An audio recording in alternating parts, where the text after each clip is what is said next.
Tell me what happened, buddy. I ain't here to mess you up or anything, man. I need to know what happened over there.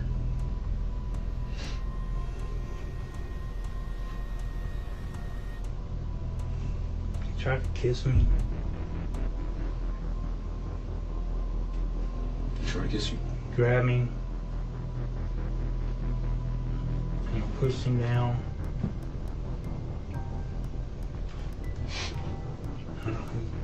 I don't think he hit his head on it. I don't know what it was. The blood was coming out. It's okay, Calvin.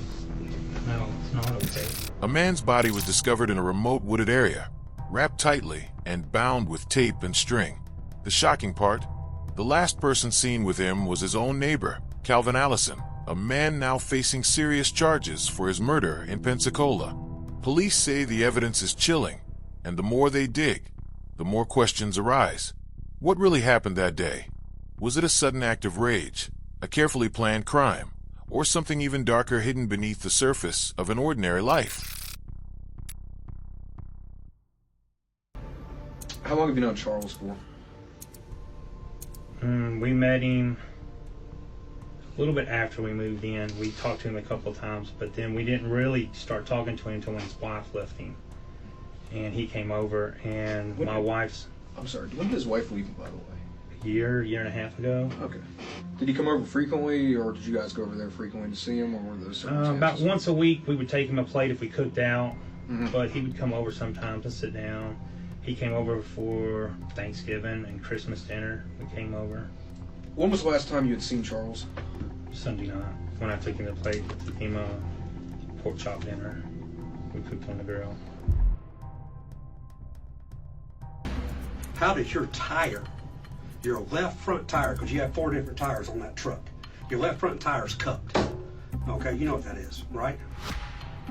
Cupped. All right, it's when you ran over the sheetrock, it left the black tire marks on there that matches your tire.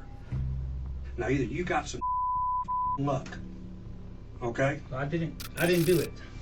And who did it? I can't tell you, but No. I didn't do it. You were there. I wasn't there. Here's what happens when you're caught, and the lies just don't hold up anymore. Detectives brought up something simple, something most people wouldn't even think twice about. The tires on Kalvin's car. They had tracked the impressions left near the scene, and the patterns matched his vehicle. At first glance, it sounds like just another technical detail, but in the interrogation room, that's dynamite. Because when investigators hit you with something physical, something you can't explain away with a story, it corners you. And that's exactly what happened to Kalvin. But instead of cracking, Kalvin doubled down. He shook his head, pushed back, and flat out denied that the tire marks had anything to do with him. The thing is, denial in that moment doesn't make the evidence vanish. It only makes you look desperate. And you can almost feel the psychological weight of the room shift. The detectives knew they had him pinned, but Kalvin was clinging to denial like it was his last lifeline. It's a classic move. When the truth threatens to swallow you whole, sometimes the only thing left is to pretend it isn't there. Has a little fetish that a lot of people don't know about. I think Charles come on to you. No. It went bad. If that's the case, I can buy that. That never happened. Okay, man, I'm telling you, I'm all ears. I'll take notes. You tell me. I need to know what happened, Calvin. Otherwise, we're in a bad situation, buddy. I think maybe Charles did something that he wasn't supposed to do. And I think Charles dead because of that. Now, listen to your boss, okay? Calvin, look at me.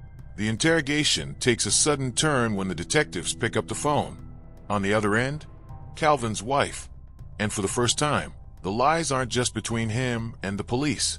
They're exposed to the person closest to him. Hello. Hey, What is going on, Calvin? I did something bad. Why? I took him the food.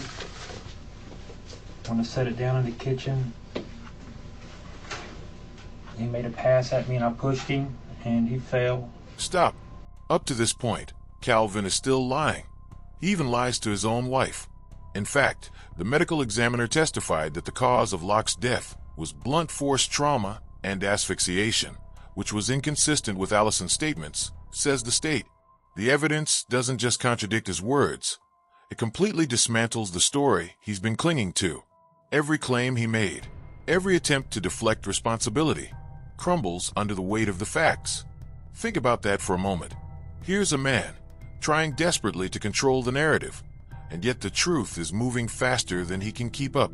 How many lies can someone tell before they stop believing their own story? And what does it say about human nature? That even when everything is stacked against us, some will cling to illusion over reality.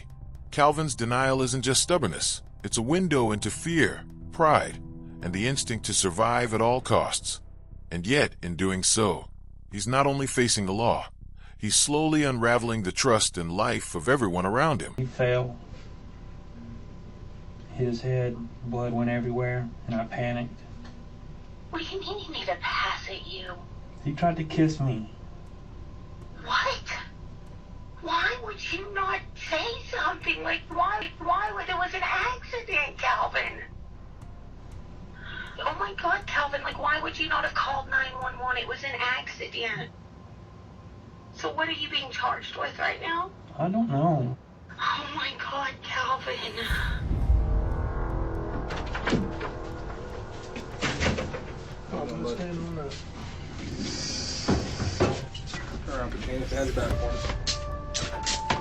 That call changes everything, because in an interrogation room, it's one thing to deny and resist when you're facing strangers in uniform. But when your own spouse is listening, when she hears the cracks in your voice, the stumbles, the excuses, that's a different kind of judgment. And you could hear it. His wife sounded overwhelmed, disappointed, almost like the ground had just collapsed under her feet. And here's the truth. Kalvin wasn't just destroying evidence of a lie. He was destroying trust. He wasn't just cornered by the detectives. He was cornered by reality. By doing what he didn't only shatter the life of the victim's family, he shattered his own. 2 families, ruined in a single act. And this is where we step back for a second, because every decision, every reckless choice, leaves a trail. It's a reminder to all of us. In a moment of anger, pride, or weakness, you can wreck lives, including the lives of the people who trusted you the most. Once that line is crossed, there's no taking it back. At the end, Kalvin Allison was convicted of second-degree murder, tampering with evidence, and 3 counts of grand theft. He was sentenced to life in prison without the possibility of parole for the murder charge. Additionally, he received consecutive sentences of 3 years in prison for each count of grand theft and 5 years for tampering with evidence, all to be served after his life sentence. The prosecution presented compelling evidence, including the victim's body bound with duct tape and string, materials matching those found in Allison's home. Surveillance footage confirmed that Allison withdrew money from the victim's bank account after the murder. Despite his initial denials, the overwhelming evidence led to his conviction. Kalvin Allison was 45 years old at the time of the crime, an age where most people have settled into routines, responsibilities, and a sense of who they are. On the surface, he appeared ordinary, a neighbor, a worker, someone you might nod on the street without a second thought. But age doesn't erase complexity, and in Kalvin's case, it hid layers of secrecy, manipulation, and impulsive tendencies. Friends described him as private, sometimes distant, rarely letting anyone see his true thoughts or emotions. Even with his spouse, there were cracks in that facade, small inconsistencies, subtle deflections, a mind always calculating. During the interrogation, these traits came sharply into focus. His denials, his rationalizations, and the way he tried to steer blame elsewhere revealed someone highly skilled at maintaining a story, even as reality closed in. At 45, Kalvin's actions remind us that age and outward normalcy don't prevent darkness. Experience may shape us, but it doesn't always curb impulse or moral reckoning. His profile is a stark example of how a seemingly ordinary person can harbor dangerous tendencies, and how pressure exposes what we're truly capable of. Kalvin Allison's story is a stark reminder that human behavior is rarely simple. People present facades every day. Faces we trust, routines we rely on, patterns that seem normal. But underneath, there can be impulses, fears, and decisions that remain hidden until circumstances expose them. It's in those moments of pressure that the truth about someone's character often emerges. What makes this case chilling is not just the act itself, but the mindset it reveals. It forces us to reflect on the ways people justify their actions to themselves, how they compartmentalize morality, and how denial can become a shield against conscience. Even when surrounded by scrutiny, some will cling to their constructed realities, refusing to admit mistakes until they have no other choice. It's a disturbing reminder of how far self-preservation can push a person beyond ethical limits. And it isn't just about criminals, it's about all of us. Every day, small choices shape who we are and who we become. When we ignore warning signs in ourselves or others, when we allow pride, fear, or convenience to dictate decisions, we risk creating situations we can never fully control. Kalvin's story illustrates the fragile line between ordinary life and catastrophic consequences, and how human flaws, unchecked, can escalate beyond imagination. Take a moment to consider your own actions and the ripple effects they might have. Reflection isn't just introspection, it's a form of responsibility. By understanding these patterns, we can better navigate relationships, trust, and accountability in our own lives. If this case made you think about the choices we all face and the consequences they carry, share your thoughts below. How would you act if confronted with the truth in a high-stakes moment? And if you want more explorations into human behavior in real-life cases, don't forget to like, subscribe, and hit the notification bell for future videos.